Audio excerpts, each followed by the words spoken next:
بسم الله الرحمن الرحيم الحمد لله رب العالمين والصلاة والسلام على سيد الأنبياء والمرسلين نبينا محمد وعلى آله وصحبه أجمعين أما بعد روى مسلم في صحيحه عن عبد الله بن عمر رضی اللہ عنہما قال امام مسلم نے اس حدیث کو اپنی صحیح کتاب صحیح مسلم کے اندر روایت کیا ہے۔ سیدنا عبداللہ بن عمر رضی اللہ عنہما سے روایت ہے، قال كان من دعاء رسول اللہ صلی اللہ علیہ وسلم، فرماتے ہیں کہ رسول اللہ صلی اللہ علیہ وسلم کی دعاؤں میں سے یہ دعا تھی، اللہم انی اعوذ بک من زوال نعمتک وتحول عافیتک وفجاءت نقمتک وجمیع سخطک، یا اللہ بے شک میں تیری پناہ مانگتا ہوں نعمتوں کے چلے جانے سے اور عافیت کے تبدیل ہو جانے سے اور تیری اچانک پکڑ سے اور تیری تمام ناراضگی سے۔ شیخ حفیظ اللہ کہتے ہیں عظیم دعاؤں میں سے ہے جن کے ساتھ رسول اللہ صلی اللہ علیہ وسلم نے اللہ تعالیٰ سے پناہ طلب کی ہے۔ پھر امام شوکانی رحمہ اللہ کا قول نقل کیا کہ رسول اللہ صلی اللہ علیہ وسلم نے پناہ مانگی ہے نعمتوں کے چلے جانے سے، اور یہ نہیں ہوتا مگر جب ان کا شکر نہ کیا جائے، اور انسان کا چلنا، جو نعمتیں یعنی جو اس پر مستحق ہے جو چیزیں اور جو نعمتیں تقاضا کرتی ہیں ان پر چلنا اور ان کے خلاف نہ چلنا، یعنی جو حقوقات ہیں جو اس پر واجب چیزیں ہیں ان کو ادا کرنا، یہ ان کی شکر میں سے ہے جو ان پر واجب چیزیں ہیں۔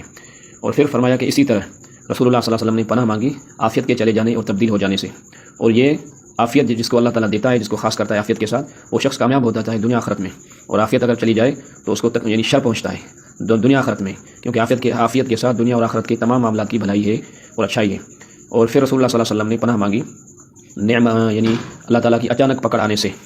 کیونکہ اللہ تعالیٰ جب بندے سے انتقام لے تو اس پر مصیبتیں ٹوٹ پڑتی ہیں جس کو وہ دور بھی نہیں کر سکتا، اور نہیں دور کر سکتی ساری مخلوق اگرچہ وہ ساری مخلوق اکٹھی ہو جائے۔ اور فجاعت سے مراد ہے اچانک آ جانا بغیر علم کے، یعنی انسان کو پتہ بھی نہ ہو۔ اور پھر رسول اللہ صلی اللہ علیہ وسلم نے پناہ مانگی اللہ تعالیٰ کی تمام ناراضگی سے، کیونکہ جب اللہ تعالیٰ ناراض ہو جاتا ہے بندے پر تو وہ بندہ ہلاک ہو جاتا ہے، اگرچہ اللہ تعالیٰ کی ناراضگی کسی چھوٹی چیز میں بھی ہو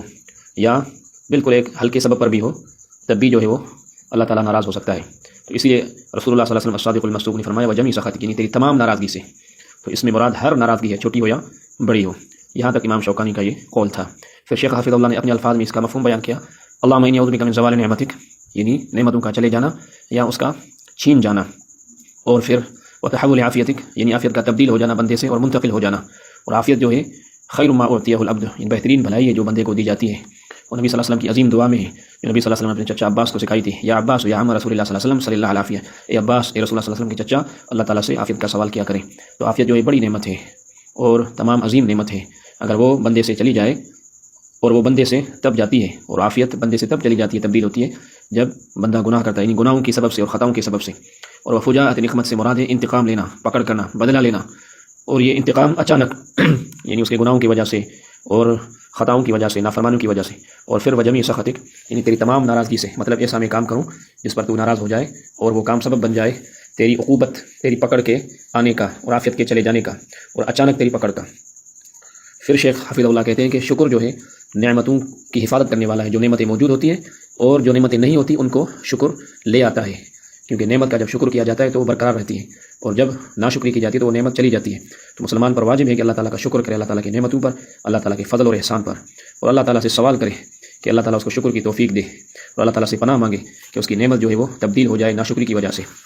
تو یہ سبب بنتا ہے اللہ تعالیٰ کی عقوبت آنے کا اور نعمت کے چلے جانے کا، اور جو ہے وہ اچانک پکڑ کا اور عافیت کے چلے جانے کا اور اللہ تعالیٰ کے ناراضگی کا۔ پھر فرمایا اللہ تعالیٰ نے ڈرایا ہے اپنی کتاب میں مختلف مقامات پر نعمت کے تبدیل ہو جانے سے، یعنی ناشکری میں، یا اس کا نہ استعمال کیا جائے اللہ تعالیٰ کی بھلائیوں پر، بلکہ یعنی اکڑ ہو یا تکبر ہو یا اللہ تعالیٰ کی نعمتوں کا انکار ہو، تو اس سے جو ہے وہ اللہ تعالیٰ نے ڈرایا ہے۔ پھر اللہ تعالیٰ کے قرآن مجید میں سے کافی آیات ذکر کی، ان میں سے ایک آیت یہ ہے الم تر الی الذین بدلوا نعمت اللہ کفرا واحلوا قومهم دار البوار جہنم یصلونها وبئس القرار، کہ آپ نے نہیں دیکھا ان لوگوں کی طرف یعنی جنہوں نے اللہ تعالیٰ کی نعمتوں کو ناشکری میں تبدیل کر دیا اور اپنی قوم والوں کو ہلاکت کے گھر میں داخل کر دیا، وہ جہنم ہے جس میں ان قریب داخل ہوں گے، اور کتنا ہی برا ہے وہ ٹھکانہ۔ پھر ایک اور آیت ذکر کی ان اللہ لا یغیر ما بقوم، اللہ تعالیٰ نہیں تبدیل کرتا اپنی نعمتوں کو، یعنی کسی قوم کے پاس ہو اپنا احسان اپنی فضل تبدیل نہیں کرتا، حتی یغیروا ما بانفسہم، یہاں تک کہ وہ خود تبدیل کریں جو ان کے پاس ہو، یعنی گناہوں کی وجہ سے اور ناشکری کی وجہ سے، نافرمانیوں کی وجہ سے۔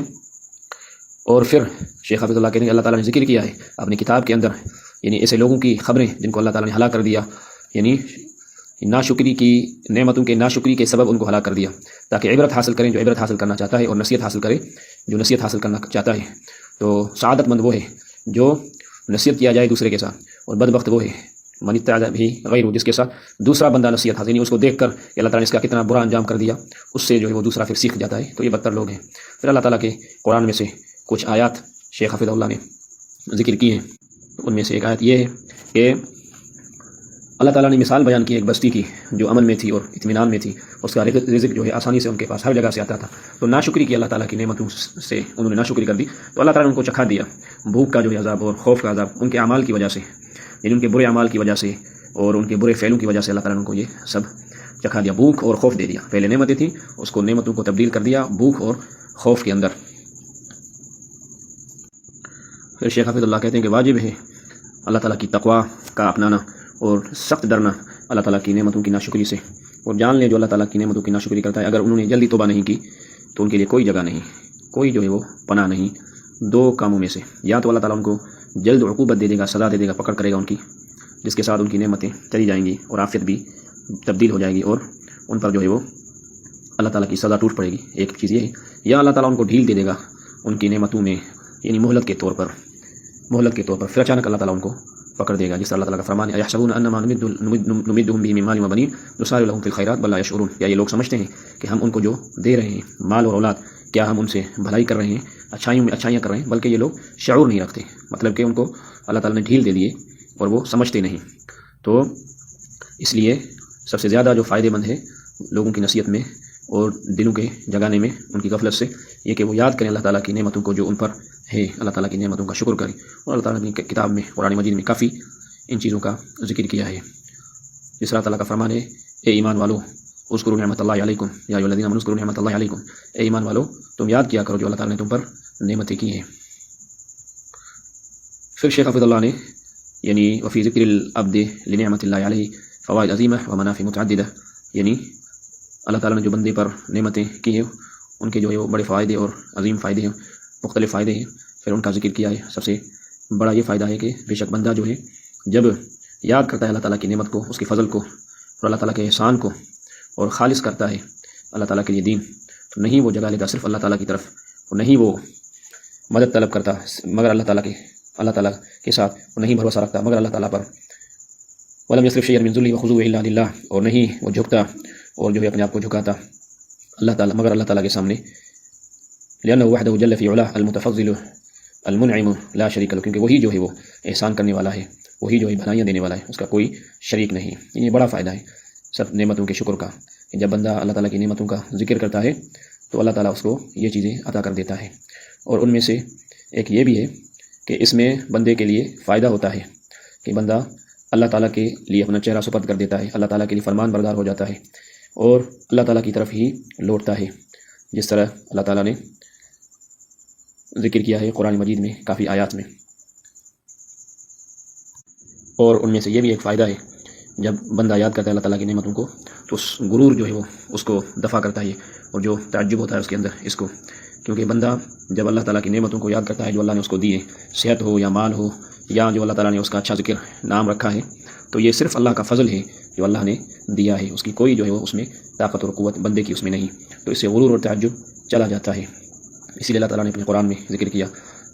کہف سورۃ الکہف کے اندر وَلَوْلَا إِذْ دَخَلْتَ جَنَّتَكَ قُلْتَ مَا شَاءَ اللَّهُ لَا قُوَّةَ إِلَّا بِاللَّهِ، کیوں نہیں جب وہ اپنے باغ میں داخل ہوا تو کیوں نہیں تو نے کہا، یعنی اپنے ایک ساتھی نے اپنے ساتھی سے کہا جن کا ذکر اللہ تعالیٰ نے قرآن میں کیا، کیوں نہیں جب تو داخل ہوا تیرے باغ میں تو تو نے یہ کیوں نہیں کہا ما شاء اللہ لا قوت الا باللہ، یہ کیوں نہیں کہا، بلکہ اس نے یہ کہا تھا کہ یہ میرے باغ ہیں اور اللہ تعالیٰ پر اس کا ایمان نہیں تھا۔ تو بے شک واجب ہے بندے پر کہ ہمیشہ جو ہے وہ اللہ تعالیٰ کی نعمتوں کو یاد کیا کرے، اور یعنی جن کاموں میں اللہ تعالیٰ راضی ہوتا ہے ان میں ان نعمتوں کو استعمال کرے، اور سخت ڈرے کہ اللہ تعالیٰ کی نعمتوں کو ناشکری میں نہ تبدیل کر دے، کیونکہ اللہ تعالیٰ کا عذاب شدید ہے اور اس کی سزا بہت تکلیف والی ہے۔ تو اللہ تعالیٰ ہمیں عمل کی توفیق عطا فرمائے۔ اللہ تعالیٰ کا بھی فرمان ہے وَمَن يُبَدِّلْ نِعْمَتَ اللَّهِ مِن بَعْدِ مَا جَاءَتْهُ فَإِنَّ اللَّهَ شَدِيدُ الْعِقَابِ، اگر کوئی اللہ تعالیٰ کی نعمت کو تبدیل کر دیتا ہے ناشکری میں جب اس کے پاس آ جاتی ہے تو پھر اللہ تعالیٰ سخت پکڑ والا ہے، اور ان اللہ لا یغیر ما بقوم حتی یغیر ما بانفسہم، یعنی اللہ تعالیٰ نہیں تبدیل کرتا اپنی نعمتوں کو جو بندوں کو دیتا ہے یہاں تک کہ وہ خود تبدیل کر دے، جیسے پیچھے ذکر ہوا کہ گناہوں کی وجہ سے بندے ہی تبدیل کر دیتے ہیں۔ تو اللہ تعالیٰ ہمیں اس دعا کو کثرت سے مانگنے کی توفیق عطا فرمائے۔ سبحانک اللہم و بحمدک اشہد ان لا الہ الا انت استغفرک و اتوب الیک۔